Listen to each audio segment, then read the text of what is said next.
সরাসরি বলি, সেটা হচ্ছে আমার গুরুর আদেশ। কৃষ্ণভক্ত সন্তান খুবই প্রয়োজন।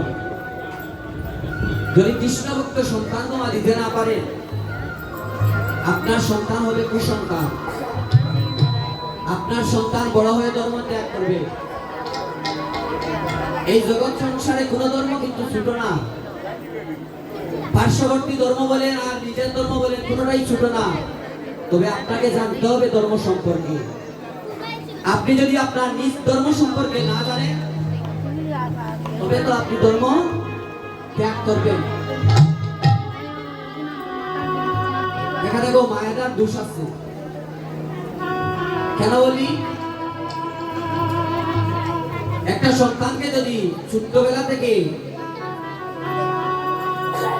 ধর্মীয় শিক্ষিত না করা যায়, দেখবেন পার্শ্ববর্তী ধর্মের লোক সকালবেলা মক্তবে পাঠায়। আর আমাদের সনাতনীরা মক্তবে পাঠাইতো গীতা স্কুলে শুক্রবারে কোনো লোক পাওয়া যায় না গো।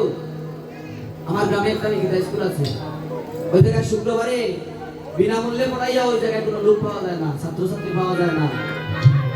তারা সকালবেলা মক্তবে পাঠায়, আর আমরা সকালবেলা বলি এই টিউশন স্যারের পড়াগুলাকে রেডি করতে, ওগুলাকে দরকার। কিন্তু ওই সন্তানটা যদি কৃষ্ণভক্ত সন্তান হয়, ডাক্তার ইঞ্জিনিয়ার হইয়া ছেলে আপনার নাও খাওয়াইতে পারে।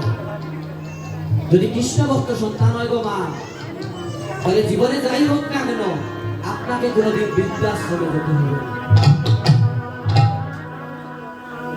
এবার বলি, কৃষ্ণভক্ত সন্তান আপনারা কিভাবে দিবেন? নতুন যারা মা হবেন গো, ওই সন্তান যখন গর্ভে আসে, সপ্তম মাস অষ্টম তিথির পর ওই সন্তানের কর্ণনাসিকা খুলে যায়। ওই সময় কর্ণনাসিকা খোলার ফলে তখন মায়েরা যা শ্রবণ করে, ওই সন্তানও তা শ্রবণ করে। ওই সময় মা যা হৃদয়ঙ্গম করে, ওই সন্তানও তখন হৃদয়ঙ্গম করে। বলবেন যে কীর্তনিয়া সৌরভ পাল মুখে বলে গেল আর আমি শুনে গেলাম, সেটা তো মিথ্যা হতে পারে। তার বাস্তব প্রমাণ হচ্ছে মহাভারত। মহাভারতের অভিমন্যু, পরমেশ্বর ভগবান শ্রীকৃষ্ণের বোন সুভদ্রা যার গর্ভে ছিলেন, অর্জুন সুভদ্রাকে শোনাচ্ছিলেন যে চক্রব্যূহের ভিতরে কিভাবে ঢোকা যায় আর কিভাবে বের হওয়া যায়। সুভদ্রা ততক্ষণ পর্যন্ত শ্রবণ করেছিলেন যে কিভাবে চক্রব্যূহের ভিতরে ঢোকা যায়। তারপর সুভদ্রার নিদ্রা চলে আসে।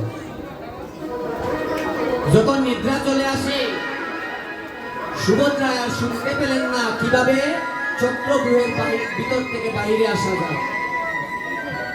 আর শ্রবণ করেন না বিদায় ওই কুরুক্ষেত্র রণাঙ্গনে অভিমন্যু চক্রব্যূহের ভিতরে ঢুকেছিল ঠিক, কিন্তু বের হতে পারে না।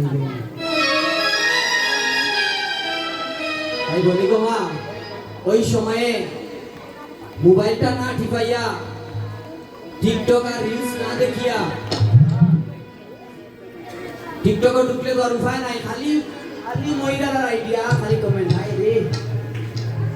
আর ওই যে স্টার জলসা, স্টার মুভি, এইগুলা গো মা না দেখিয়া, এখন বুঝছেন আমার একটা সময় আছে গো, আমি একটু আমার সিগারেট দিয়ে একটু বেশি মারি, বুঝছেন এগুলো আমার মজাও লাগে মাঝে মাঝে। এখন এমন একটা অবস্থা হয়েছে, ওই স্টার জলসা, স্টার মুভি সন্ধ্যার সময় হলে ঠাকুর ঘরে প্রদীপ দেখানোর সময় নাই। আগে সন্তানকে যখন বিয়ে করাইছেন না শাশুড়ি, তখন কিন্তু ঠাকুর ঘরে টাইম দেখাইতা ঠিক মতো। আর যখন বউ আনছেন করো, বউর লোকে দেখি দেখিয়া সঙ্গ দুষে কিতা কই নানি লুয়া চলে আসে। আচ্ছা আচ্ছা, ও বউ আনার পরে বউকে তো সিরিয়াল দেখো, দেখতে দেখতে এখন শাশুড়িও দেখো। এখন সন্ধ্যার সময় মায়ের ঘড়ি যায়, শাশুড়ি এখন বৌমারে আর বৌমা এখন শাশুড়ি রে। বৌমা এখন মাগো একটু যাই কিনা, গিয়া খালি যাইবার আইবা, গিয়া খালি দেখাইবার আইবা। শাশুড়ি এখন না রে, তুমি একটু তাড়াতাড়ি, আমার তো খবর দাও, তুমি তাড়াতাড়ি কেন মাই দেখাই সিরিয়াল জানি। এই হলো আপনাদের বর্তমানের অবস্থা। এই গর্ভাবস্থায় মা যদি আমি সিরিয়াল দেখি, ওই সন্তানটা আপনারা আবার ভয় যে সন্তান মোবাইল ছাড়া ওই বাদ খাইতে চায় না। এই পৃথিবীর সবকিছু সামনে এনে দিলে সন্তান ভাত খায় না, কিন্তু মোবাইলটা সামনে দিলে সন্তান ভাত খায়। এর কারণ কি জানেন? ওই গর্ভাবস্থায় আপনিও বেশি মোবাইল টিপি করছেন বিদায় আপনার সন্তানও মোবাইল ছাড়া ভাত খাইতেছে। গেল নি একটা বিষয়। আর একটা হইল 7 বছর। 7 বছর কতদিন অবরোধ? 5 মাস, 9 মাস হল। দুইবার করুন, দুইবার করা লাগে। আমি আর ওই দুইবার করা লাগে না, যেটা 7 বছর করা হোক। ওই 7-এর সময় ওই খরচটা মনে হয় খালি কন্যার বাড়ি না, 9 মাস হল খরচটা একটা খালি কন্যার বাড়ি না জামাই বাড়ি। ধর 7 বছর করা হয় 5 মাসে, 7 মাসে, 9 মাসে, যে যেভাবে করে। ওই সময়ের খরচটা হলো দুই পক্ষে। একটা হচ্ছে স্বামীর বাড়িতে, আর উনার বাপের বাড়ি থেকে আবার অনেক কিছু নিয়ে আসা লাগে, ওই বাপের বাড়ির পক্ষ থেকেও খাওয়ানি লাগে। আমার কথা হলো, একটা মেয়ে বিবাহ হলো, একটা পিতা কিভাবে তার মেয়েকে দান করলো সেটা হচ্ছে অনেক কষ্টের বিষয়।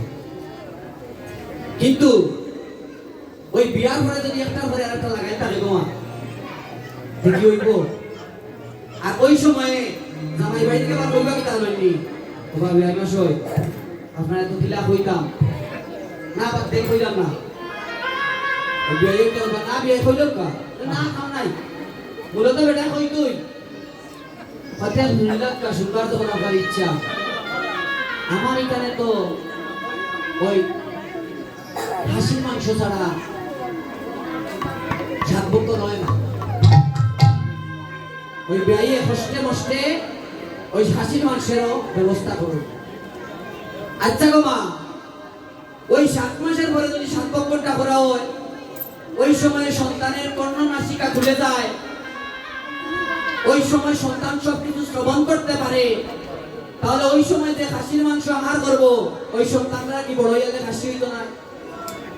মা বাবা কইব এই বাবা গরুটা একটু বাঁধতে দিয়ায়, কইব উঠে হ্যাঁ হাসিরে বাঁধার গেলে যারা মুখ ফিরে ওলা হেও ফিরাইব। ওই সময় গো মা, বয়োজ্যেষ্ঠ যারা আছেন, আমার ওই এখানে যারা মুরব্বীরা আছেন, কাকু জেঠুরা, আপনাদের কাছে আমার নিবেদন, ওই 7 বছরে অন্নপ্রাশনে এই জিনিসগুলা নিরামিষ করার চেষ্টা করবে। ওই সময় যদি নিরামিষ করে আপনার নাতি বলেন আর পন্থী বলেন, সে হবে কৃষ্ণ ভক্ত। আর যদি সে কৃষ্ণ ভক্ত হয়, আপনার সন্তানকে কখনো বৃদ্ধাশ্রমে যেতে হবে